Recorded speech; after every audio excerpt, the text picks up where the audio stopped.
friends, Heidi here from Rain Country. God is good all the time. And I'm here today for another garden tour. And even though I'm standing on the back deck, this is just the opening. I'll be doing this tour in a later video down the road.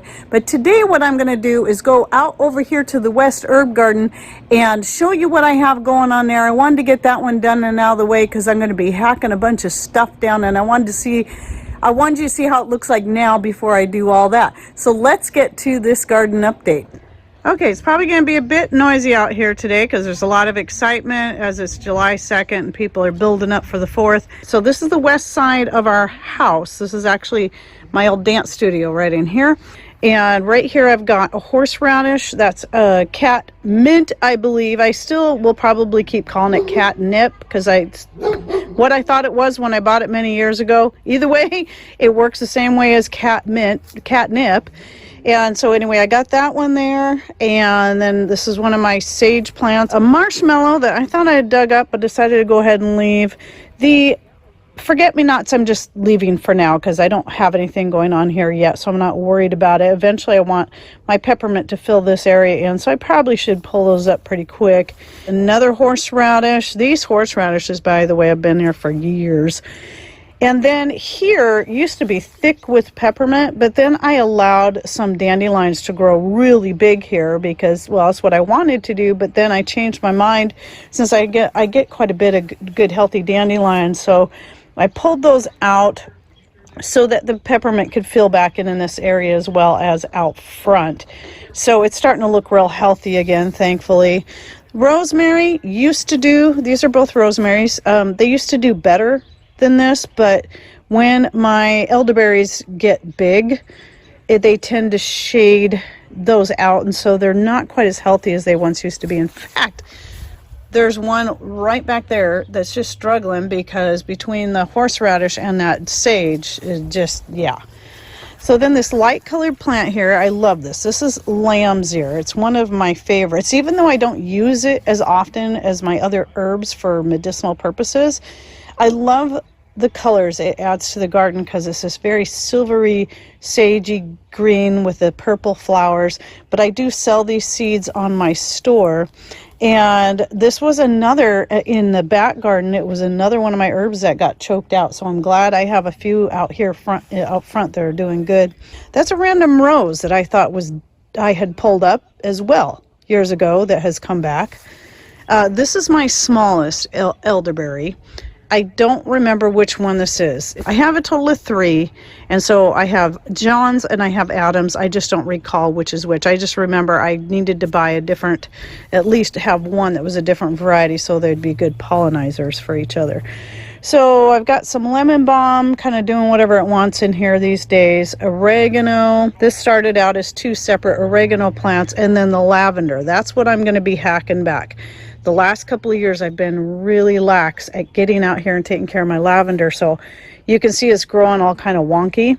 I was wanting to give it a chance to get some flower heads on it, and now that they have, I'm going to come out here and I'm going to hack them way back. That's why I wanted to get this video now so you can see how pretty they look, the flowers.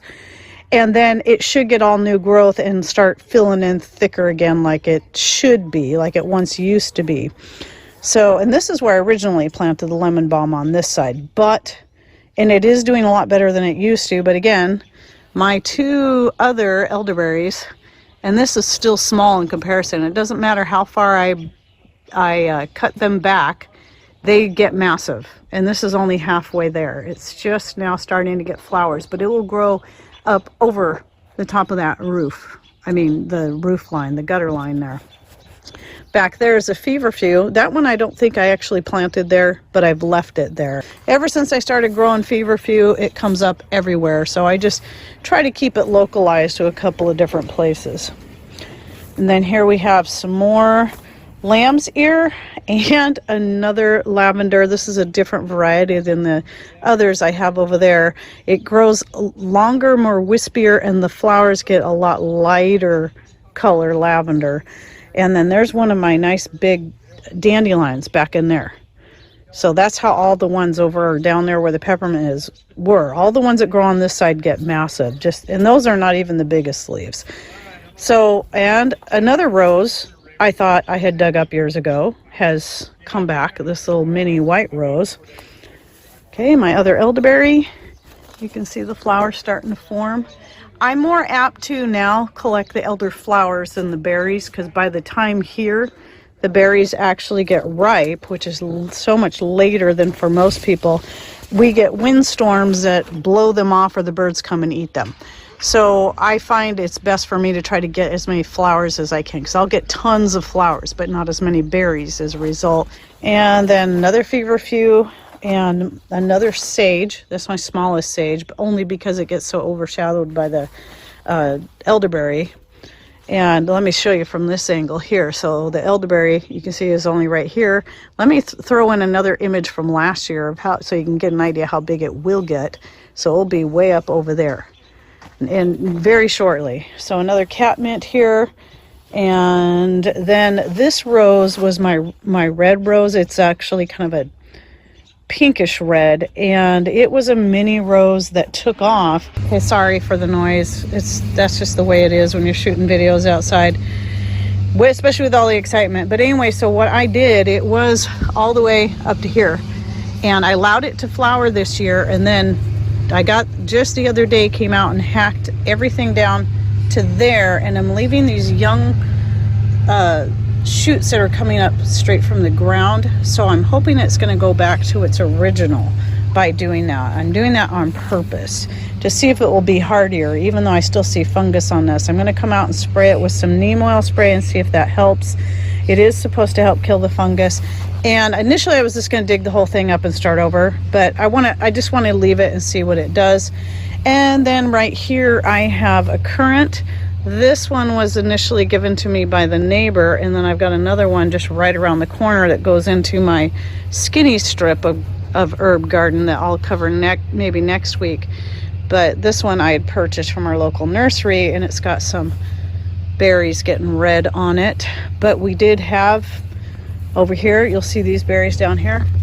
The reason they look orange is those ones got cooked by the heat wave we had this year, though it wasn't near as bad as last year's 3-day heat wave. This was another 3-day heat wave, but didn't get near as hot, but it's still hot enough that it did still cook some of my currants. But anyway, that's a valerian. But again, I'll go over more about this little strip here in a different video. I just wanted to cover this. This is that strip over there on the south side is my newest herb garden. It's not that new anymore, but newest in comparison. So this one I've been working on for quite a few years. It changes a little bit here and there as I go, and just like the rest of my gardens. So, and if you didn't notice, and you've never seen sage flowers before, they're just beautiful. And yes, you can use the flowers of your sage, your thyme, your oregano, your rosemary. You can use all those flowers, and also the flowers on your catnip and cat mint. Any mint you can use the flowers on. Even your horseradish flowers you can use.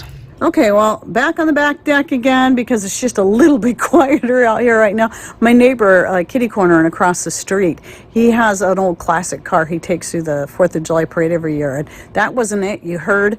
But when he starts that one up, oh boy, it gets even louder. So just a lot of prep going on for the activities around here. But while I'm standing here, these white flowers right here that you see back here in the backyard garden, that's some more of my valerian. And so that's where I gather all my seed that I put on the store for the valerian. So anyway, again, I'll be going over all these different garden areas back here in separate videos, so be watching for those to come down the road. And please share down below how your gardens are doing right now, or things, for those of you who have been struggling either because the extreme cold or extreme heat, how are things coming along now? Are things getting better? Have you been able to find better ways to deal with some of what's going on? Are you using shade cloth? Or are you making more greenhouses, depending on the situation? Share with us down below. And by the way, I hope to be doing a separate video just on other things to consider in the coming years, and how to better prepare ourselves to get a good harvest from our gardens. Anyway, I hope you enjoyed this week's update on the garden. More tours to come. Thanks for watching. Take care, and God bless.